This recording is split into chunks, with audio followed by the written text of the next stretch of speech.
2 years ago, when I was first looking at Patagonia, the lowest price I got quoted was $3,000, not including flights and only some meals.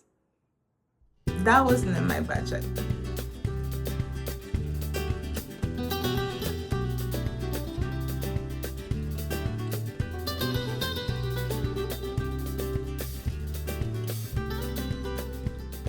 Expensive doesn't have to mean impossible. I'm a solo digital nomad, and the number one thing that I think people overlook about solo travelers is the fact that every single expense falls on that one person. Every accommodation, every transport, every meal, every tour, there's nobody to share those expenses with. And Patagonia has its well-deserved reputation.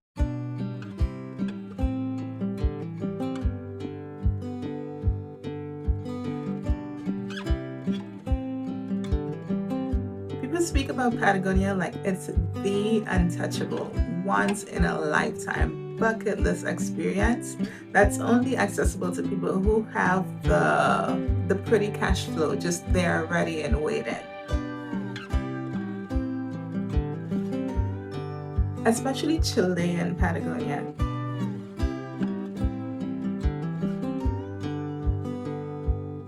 So for a very long time, I had Patagonia filed away in my mind in the someday far away category.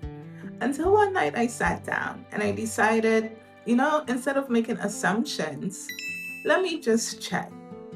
And that's when everything changed. Because from the moment I started looking at every expense individually, I realized that, this is expensive, kind of expensive, yeah, but it's not impossible. So, if you too have Patagonia on your wish list, but you feel like it's out of reach to you, here's some practical advice from somebody who actually made it work. Step one, I actually price checked. And I know that sounds painfully obvious, but I actually mean it. Because actually, have you sat down and checked the prices? Because I think a lot of us, we hear Patagonia is expensive and we just accept that as defeat. Or we see the large number at the end and it's like, yeah, no, I can't afford that. And that's the end of it. But one night I sat down and I decided to go through the individual expenses one by one. What's the price of the flights? What's the price of accommodation? What are the tour prices looking at like? And that was when a light bulb went off because I realized looking at the different expenses individually, they actually weren't that intimidating. Expensive still, yes, but impossible? No, they were actually manageable, especially when realizing that I don't have to pay all of this at once. It's possible.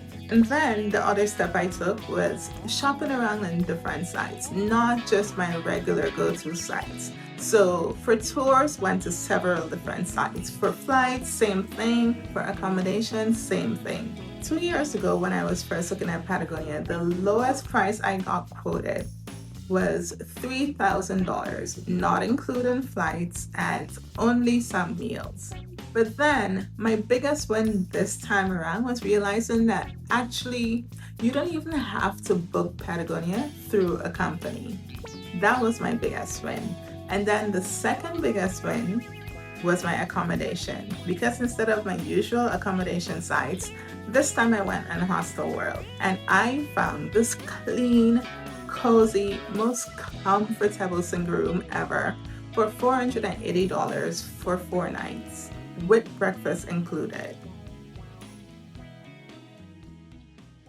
And another big advantage was that I didn't have to pay that upfront. So the realization was that I can actually book this now. And even though I don't have the money for it now, by the time November comes, I'm going to have the money for it then. So that works out perfectly. Shop around for your flights, shop around for your tours, for your accommodations. With Patagonia, it's definitely worth it. And a bonus tip, when it comes to booking your tours, try your very best to eliminate the middleman. Go on the big platforms, find the tours you want to do, and then look through the reviews to see if anyone left a review mentioning the exact company's name, and then go book the tour on the company's website. Eliminate the middleman. The very next thing, and probably the most important thing that I did to make Patagonia a reality, was that I sat down with pen and paper and went through my money. I went through how much am I spending each month? How much do I have left over after each month? How much time do I have between now and the time that I would be hoping to go to Patagonia? How much money would I have by then? Or if I'm breaking down the cost little by little from now till then, does that cover every single individual expense between now and then? And that's how I actually realized that Patagonia was actually indeed possible for me. Now, full disclosure, part of that realization was also acceptance that from now until then, it means I can't be saving, because usually every month I try to save a little bit, at least a little bit, but Patagonia meant that I wasn't going to be saving between now and then, which was fine by me because YOLO. So the next step, book the most volatile things first, especially that I'm only like less than 2 months out. Book the most volatile things first. So that means book a flight now, secure accommodation now, everything else can come later. Which is also good, like super helpful for your budget, because you don't need to have all that money at once. So, important disclaimer though, I was actually already in Chile while I was planning this trip. So my flight came down to $315 round trip from Santiago. And I understand that that's a big difference from flying directly to Patagonia from an international location. I understand, and please bear that in mind. But for me, from Santiago, that flight was $315 round trip. Then step 5, and also very important, was the realization that I still had time to book outside of the peak season. And that's an international rule for travel, budget travel. If you want to save money, book shoulder season. So for Patagonia, that's typically late October, early November, or at the end, which is mid-March, early April. For me, I actually booked American Thanksgiving, so that's end of November. And I actually think that the prices that I got still weren't as bad, because I actually saw flights for 6 something, but I got mine for $315. So that gives you an idea. Shoulder season is a budget saver. Then on to step 6, I allowed my money to decide for me how long I was going to be able to stay in Patagonia. It's as simple as that. And I think some people ruin the possibility of experiencing these big trips because they think to themselves, Patagonia, for example, if I can't go for a week, then it means that I can't go.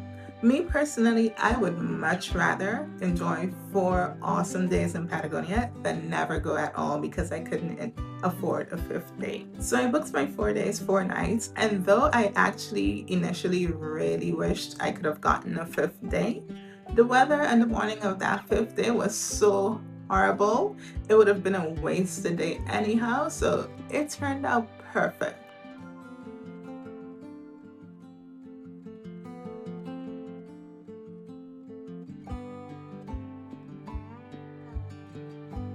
Step 7, and a big money saver, was the realization that I did not need the most expensive gear. Good quality gear, sure, but the most expensive outdoor brands, no, not necessary. I kid you not, I was dressed in Decathlon from head to toe, minus my hiking boots. My hiking boots I already had, but everything else, Decathlon. After booking my accommodation and flight, I bought some of the things that I needed. And then a month later, with the next month's income, I bought the rest of the things that I needed.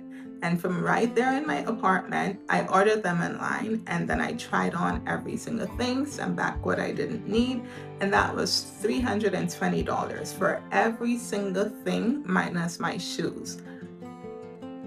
Bottom layer, mid layer, Parker jacket, wool socks. What else was there? Gloves, every single thing. Because I was coming from tropical weather for the most part, I needed everything. Decathlon head to toe, $320. And then step 8, when it came to tours, I simply had to prioritize what I really wanted to do most. It was hard. It was a very hard decision, a very, very hard decision. But I just had to prioritize. One, because of limited time, and two, because of limited money, right? So hiking back to Torres, very obvious. I'm doing that on the first day, no question. For the rest of the days, it was so hard to decide. Do I go see Glacier Gray? Do I do Torres del Paine full day tour? Do I do the fjords? I really want to see the fjords and go on a boat cruise. But what about the gauchos? It would be so nice to have a cultural experience here in Patagonia. There's so many things to do in Patagonia, and Patagonia has a way of making everything seem like it's the unmissable thing to do. So those days were hard to decide, and I'm not going to spoil it now. You'll have to wait for the next video to see what I ended up doing. But for now, I can tell you this. In total, the tours cost $365. Food and extras were $200. Park entrance $36. That's Torres del Paine National Park. And the grand total with shopping included was $1,716. Without the shopping though, $1,396. That's the cost of a solo trip to Chilean Patagonia, planned and booked independently.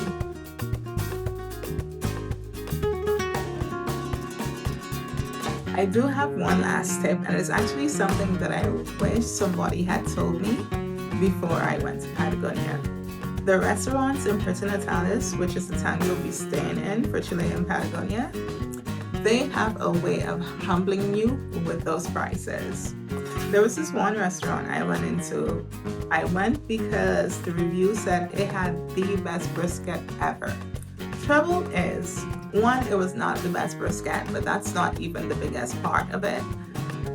The second problem was that I realized way too late, and I was way too hungry after my full day hike to even do anything about the fact that it was actually a typical tourist trap restaurant, and the prices reflected exactly that. After that, I made sure I triple checked the restaurants before going to make sure that the prices were within my budget, because I cannot be having every single night prices being higher than I would like to be spending. So triple check your restaurants before going out, have your snacks in your room, and that's it. The 9 steps on how I, a regular average individual, solo at that, made Patagonia possible for me. If you have questions, drop them in the comments, of course, and I will see you again next week. Bye-bye.